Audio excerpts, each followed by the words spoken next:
Yoga. So this morning I was in the park and I was training, working out, and there was another gentleman. He was with a woman, an elderly lady, and he was showing her some exercises of what she should do. Then he went into a separate section next to me, and he was working out. And after like 20 minutes, half an hour, I heard this like really loud shouting. This like kind of like reminded me of like how my dad would sound. It was like, why you F this, F that, with like an African accent. And I look over and I go over to him, and he started saying, oh, there was somebody jogging. And as the person was jogging, one of the dogs that was dog walker was walking around. The dog started following them and barking at them, abusing them. So he was helping.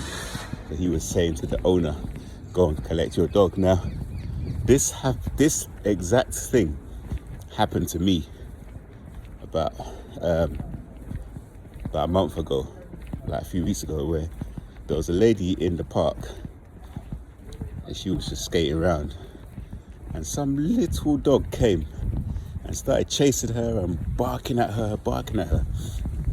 She was just like telling the dog, move, go, leave me alone. She was in this like gated area and I was working out behind where she was. And after about 2 minutes of the owner not going to collect their dog, and this dog just harassing this young lady in a separate area, might I add, I started to berate the owner, like, what are you doing? Go and get your dog. Can you not see your dog's abusing someone? Go and get your dog. And this is the thing. From afar, the man that was shouting looked crazy. He looked like someone that is having like a mental breakdown, someone that's not in control of his emotions, someone that there's something wrong with him. But let me tell you, this is what happens a lot in today's modern world. It's like, you can't take things for face value. You can't see something from afar and not know, what the actual, situation is and make a judgment correctly.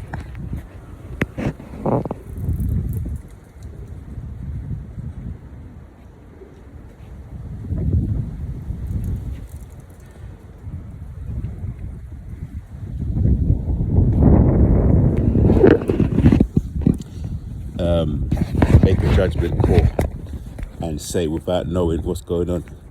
That guy was literally helping somebody and telling someone to go to take their dog away from causing havoc. And this is exactly the similar thing that I was doing.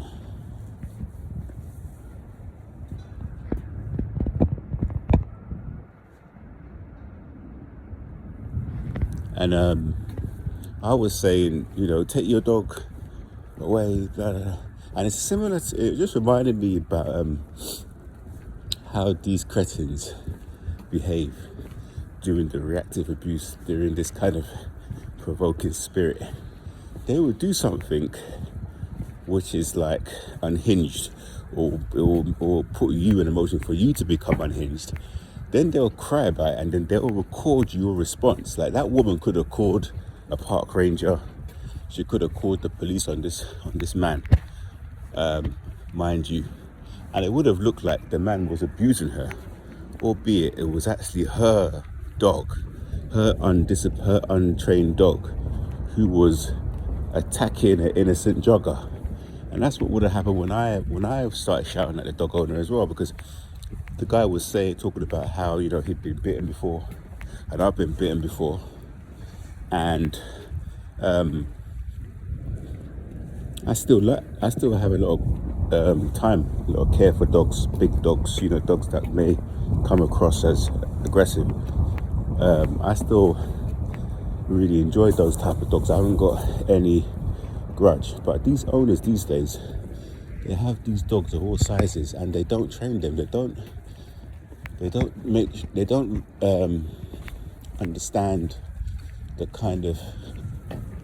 way dogs behave, in terms of dogs being obviously pack animals and you having to lead them energetically for them to follow you and to listen to you. And when you're in a park, that dog still has to feel like that park is your house. So the dog has to respect the amount of leeway you give it. The dog has to respect the park as it's yours, and you're inviting them into your domain. And if they misbehave, they have to be set straight. And this is the same thing that happens all the time, that I see with people who may come across a certain way, like they are empathic but may react a certain way, and they're blamed for their reaction, not for what caused it. It was similar to when I had the interaction with my toxic workplace, and the man that was shouting, who was training, doing his exercise, the way he was working out, it kind of reminded me of some of the stuff that I do, because it was someone who, he's trying to maintain control over himself and his emotions by training his body, mind, spirit, soul, working out hard, being a good person, because he was there. Because I heard him say, "Oh, mum this, mum that." So he was helping his mum, who looked like she's a bit elderly.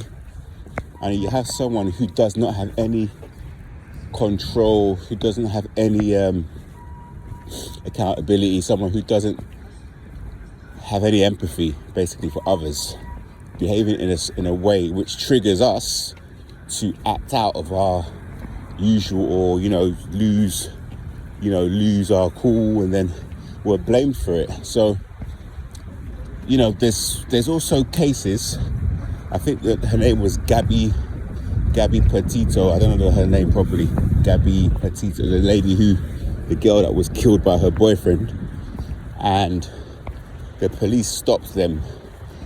And I think she came across as the aggressor when she was actually being mentally and psychologically tormented by her then boyfriend.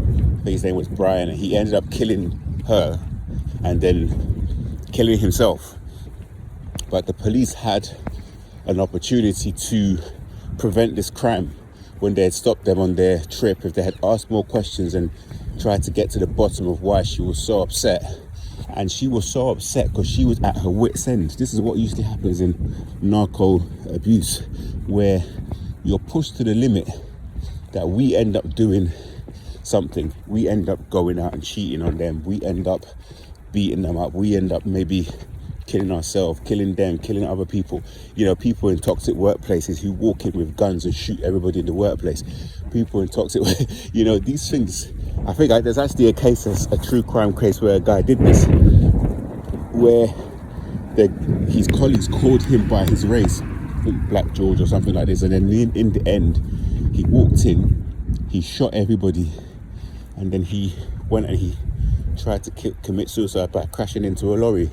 He survived, and he was taken to jail, and during his interview he was so calm and collected, and he was actually pleased with himself, because he knew that he had just relieved himself of more abuse. And even though I think 2 people died, which is sad, that from watching that those 2 that were killed are the 2 that were the main culprits of this man's bullying scenario. So that happened. Another case I saw on TV recently, the TV show The Bachelorette. I don't know the show, but it was cancelled, and it was a lady who called the police. She was DV with her partner. But I read that this video of her throwing the stools at him and shouting. I think after the video, they got back together and had maybe had a child, or they were seeing each other. So again, this is 2 codependents. And if you heard the way she was screaming at the guy, completely unhinged, it's usually people who suffer from some kind of cluster B disorder. When they get angry, you can actually hear that toddler child scream, as in they haven't grown up as an adult. You can actually hear this like really high pitched childlike scream coming out of their mouth. And that's what I saw with her. And I just thought, okay, this woman is definitely some type of narcopath, some kind of cluster B type.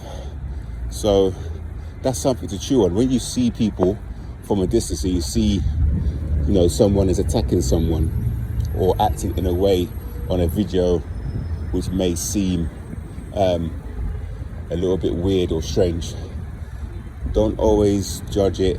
Don't always decide straight away what is you're seeing, because your eyes can fool you. Without more information, it's hard to judge what's going on. Anyway, keep moving forward in a positive way.